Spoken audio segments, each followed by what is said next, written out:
hey, guys, I apologize for being late, and congratulations on your new gig. Thank you, Dan. Oh, thank you. We appreciate it. We appreciate, yeah, that's nice. It's nice. We appreciate it like the president. It's nice of you to say. All right, so, Dan, we got a lot of issues to get to, so let me get started right away. Now, over the last couple of weeks, Colin Powell has come out and said we need to change course in Iraq. Even Senator Mark Warner, I'm sorry, not Mark Warner. John Warner of Virginia has come out and said, hey, in 2 to 3 months, if this thing hasn't changed, we got to change course. This is something that's gone terribly wrong in Iraq. It seems that now that puts Joe Lieberman to the right of John Warner and Colin Powell. It's a curious place for a Democrat to be. What's your sense of why Joe Lieberman won't, to this day, in the middle of a dogfight in Connecticut, still won't say that we need to change course in Iraq? Well, he actually did, and I will send you guys the speech he gave 10 days ago in East Hampton, Connecticut, where he said the two alternatives, much like James Baker did on Sunday on the Stephanopoulos show, said, the two extremes in the political debate of cut and run and stay the course are both flawed, and they're both recipes for failure.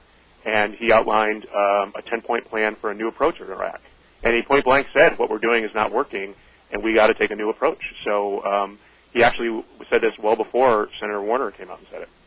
Well, it's 10 days. The problem is the Lamont campaign keeps peddling this myth, and unfortunately, people I hear you, want to Dan. believe that, and they didn't listen to the senator's speech, and I'm happy to share it with you. Okay, Dan, you couldn't be more clear about it. Dan, I hear you on that, and that's why we have you on the show to, of course, present your side of the campaign. Now, having said that, to this day, Joe Lieberman running again as a Democrat, well, actually not a Democrat anymore, as an independent in Connecticut, saying that the Iraq War was not a mistake, and that certainly seems to put him on the right of almost everybody in politics that isn't an official elected Republican official. So, That's not true. Hillary Clinton has not said going to war in Iraq was a mistake. She is, like Joe Lieberman, said many occasions the Bush administration mishandled the war in many respects, especially in not putting enough troops and not securing enough of our support from our allies. Dan, you are right about that. Let me just ask one final question on this, and then we'll move on to other things.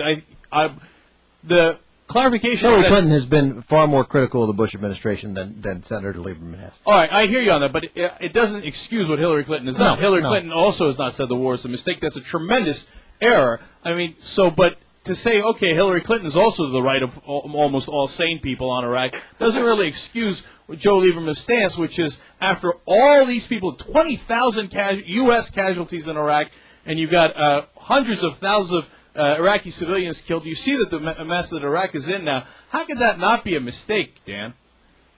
Well, I think there's a conflation of two different points.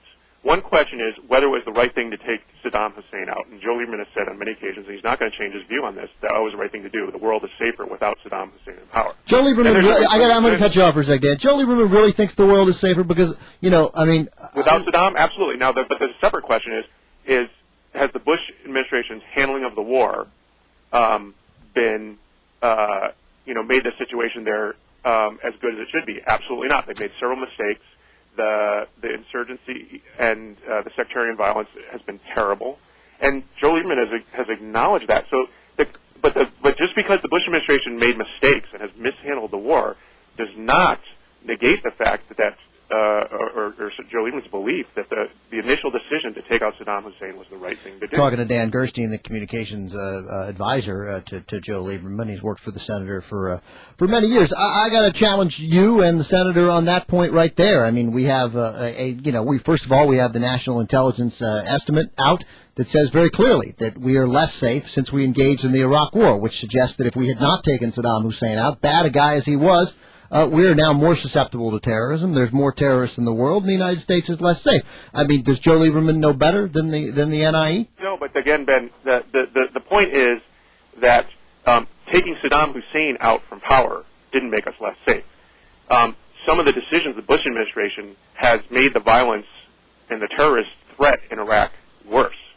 But that doesn't mean that the initial decision was wrong. That means the Bush administration has made mistakes. Even though Saddam Hussein... I'm sorry. The bottom line here, again, we can go over a lot of this, and it's a fair point of debate, and we're having the debate.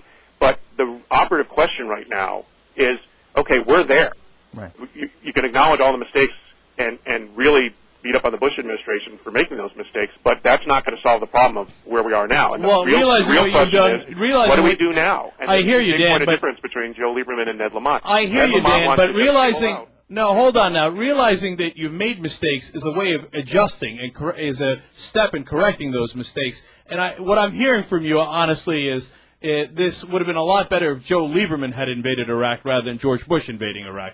I'm not convinced of that, but I hear your position. Real quick, Joe. Yeah, no, Dan, I'm just curious. I mean, up until about 10 days ago, we really haven't heard the sentiment from Joe Lieberman that the war has been mishandled. What is it that's finally happened? I appreciate you're saying that, but it's just not true. I mean, when the senator gave a speech 2 days before the primary where he went through the list of criticisms and times he's challenged the administration on several fronts. Here's the problem, is he just hasn't done it in the shrill, hateful tone that some of his critics have done, and that's confused people into believing that he hasn't spoken out. He has substantively challenged the Bush administration's handling of the war and their policies on many occasions. You and I have a very different meaning of what substantive is, Dan. All right, that's all right. Let's move on. Dan Gerstein is a communication advisor for Joe Lieberman, and he's come on here to represent that point of view, and we really appreciate that. Let's move on to the Foley scandal. We've got Joe Lieberman on tape saying he was never said that there was that there was a partisan frenzy over this scandal. Then later we have him on tape, Dan, saying, or earlier, a couple of days before that, saying, in fact, there is a partisan frenzy about this Foley scandal. Well, no, that's just another Lamont campaign fabrication.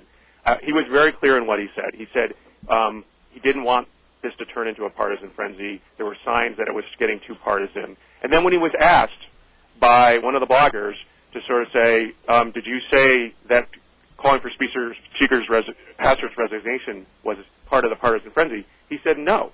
Nothing he has said has criticized any Democrat by name or even suggested that the Democrats who are criticizing Speaker Foley are engaging in a partisan frenzy. All right, The point he's trying to make, and again, the Lamont campaign keeps missing this, is that we don't know all the facts. We need to get all the facts because it's not just Speaker Foley. There may have been other House Republican leaders who ignored this or tried to cover it up, and there should be a full accounting of it. And the reality is Joe Lieberman's taken pretty much the same exact position as Nancy Pelosi, Harry Reid, and Howard Dean, and all the leading members of Congress, none of whom have called for Speaker Hastert to resign. They've called for an investigation.